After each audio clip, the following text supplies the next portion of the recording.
Hello. Good evening. Thank you for joining our second episode of All About Mary. We thank you for taking time, and we are really happy that you could take time to watch this episode. Just to recap what we discussed last week in our introduction, we mentioned that in this series, all we'll be talking about is just the purpose, the main to know about our Mother Mary. Because we're in different segments. Mainly for Catholics, you get to hear a lot about her, but sometimes you may forget, sometimes you may miss some information that we'll share. And also there are people who don't get to hear about her. Maybe you hear a lot of negative talk about her. So this series gives you an opportunity to get a different view, so we get to know the positive aspects about Mother Mary. So all we'll do is just discuss what has happened, and let's meet at the comment section should you have any question. So in this second episode, we're talking about the birth of Mother Mary, how her birth came about, so that we get to know about her history. We are about a week away from the celebration of the Nativity of Mother Mary, which is normally done on 8th September in the Catholic Church. So where the church officially celebrates the day when Mother Mary was born. So that is why we're doing this episode now, so we can get to know how her birth came about. So Mother Mary was born of St. Anne and St. Joachim. Those are the parents. We celebrate the feast day of St. Joachim and Anne on 26th of November in the Catholic Church. Those are the parents of Mother Mary.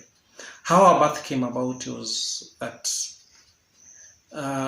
St. Joachim was a fairly wealthy person, even by the standards at that time. He had waited for so long to have a child. He had been praying and hoping for a child, and both the parents were praying for a child, but they had gone to their old age without getting a child. So one day, when St. Joachim went to the temple to offer sacrifice, as they used to do in those days, and as I said, he was a wealthy person, so he had enough animals to give offerings. It is actually said that he used to give double of what people would give, or what was expected of him as sacrifice. So he went with his animals to the temple. When he got to the entrance, someone told him that, or mocked him, telling him that, you cannot offer sacrifice while you've not brought any seed to this earth.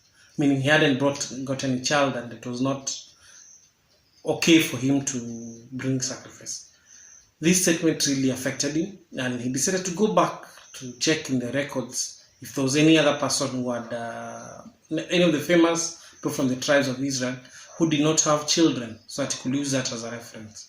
So when he checked, he actually found that, to his dismay, he was almost the only person who didn't have a child.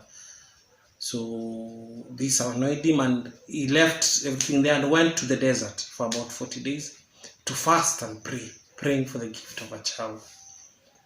While he was in the desert, Hannah came and heard that the husband had just left abruptly and gone to the desert. Was actually worried. Did not know whether the husband she had the story of what happened, so she didn't know what had happened to the husband, why he had gone to, having been disappointed. She did not know if he had done anything to him, maybe he had killed himself. She was really worried. So she went also somewhere under a tree and kept praying to God, wondering why she had to suffer this misfortune of not having a child. She was actually so disappointed and felt so bad that she was comparing herself. She was looking at the birds and wondering, she felt so worthless, in a sense, looking at the birds and wondering if birds are able to give birth. They're more important than I am. Beasts of the field are able to get their own children. So meaning they're even better than, she felt that those were better than her. So it was at this point when she was just crying and praying, an angel appeared to her. And the angel told her that God had heard her cry and promised that she was going to bear a child. The angel actually told her that the husband was also getting the same message, and that he was going to come back. He hadn't done any harm to himself. He was going to come back to the temple, and that they are going to get a child. True to the promise of the angel, 9 months later, Anna bore a child. And actually, before you get to that, when the angel came to her, she promised the angel that if you give, God fulfills his promise, she was going to hand this child, to give this child back to the temple so the child could serve God. And if we remember, this is similar to what happened in the Old Testament, the story of Samuel, Prophet Samuel, whose parent was the son of Hannah. Prophet Samuel as well, the mother had promised that if she gets a child, she would hand the child to the temple to work. So in this case also Hannah, the mother of Mary, made the same promise that if God were to hear her prayer, she was going to hand this child to the temple, to God, give the child back to God to serve God in the temple.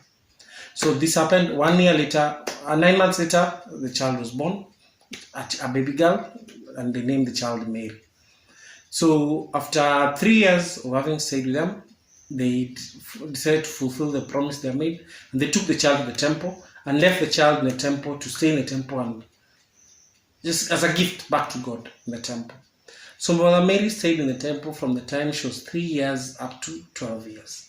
When she turned 12, the priests working in the temple had a council meeting, wondering what they will do with this child, because she was already 12 and turned into puberty, and they're afraid that she will defile the temple. That is according to Jewish tradition. So what they did, they sent one of the high priests to go into the Holy of Holies and pray, and whatever message God will give, they were going to fulfill. So the high priest went in the Holy of Holies, and when he prayed, he was asked to call the widows of Israel and ask them to come with their rods, and the message, whatever person God will give a message, that will be taken as the husband of Mary. So the 12 widows came, they called widows from all the tribes of Israel, came together, and at this point, when they brought their rods through the whole process, a dove appeared from the rod that Joseph was carrying, and the priest told him that you have been chosen, as you're going to take Mary home with you as your spouse. Joseph refused because he was an old man, he wasn't young, and he said he didn't want to be mocked. He was wondering how will people take me at my age, marrying a 12-year-old, because he was a widow. He was a widower. He was an elderly man by those standards. But the priest told him that it was good to do what the temple had, what God had willed is for him to take the lady back home with him, and he obliged, and he went home with Mary. And it's while Mary had gone to the house, they had already been betrothed. They weren't really formally married, but he went with him home, and he went to do some work. He used to do buildings, so he left her in his house and went to do certain work on the buildings that he was working on. It was while he was away that the angel Gabriel now came and visited Mary, a story that we all are aware of. He visited Mary and promised that she would bear a child we call Jesus. And the rest, as we say, is history. So we all know what happened after that after Mary bore a child and after 9 months later gave birth to our Lord Jesus Christ. So that is the story of how the birth of Mother Mary came about. So it is the story of Mother Mary. Normally we will not get it in the Gospels, but it's part of the Gospels that are not recorded is the Gospel of James. It's there, and also that's some of the sources you could use. Google the Gospel of James, you'll get the story. And funny enough, it is also the same story, or parts of it also appears in the Quran, the third chapter of the Quran, where they talk about how Mary was born by Hannah, and you can also check that out. So these are some of the sources that we use, because I promise to always declare my sources of where we get this information. At least it is the Gospel of James, and also the Quran also talks about the birth of Mother Mary, how the parents had been waiting for a child for so long, and she was a special. Her birth came as a miracle. So thank you very much. This is what we're going to talk about today. We're really welcome. We're able to take any questions. Let's meet at the comment section. So that all we want to do is talk more and more and more about Mother Mary, to get to know her, and I hope it will be able to touch someone's lives. Subscribe, share. You're always welcome. Next week we'll talk about the areas. Now we'll look at the Gospels, where Mother Mary doesn't appear a lot in the Gospels, but we'll cover the few areas where she's mentioned in the 4 Gospels, and the impact she had on the lives of the people who she interacted with in those Gospels. Thank you, and subscribe. Bye.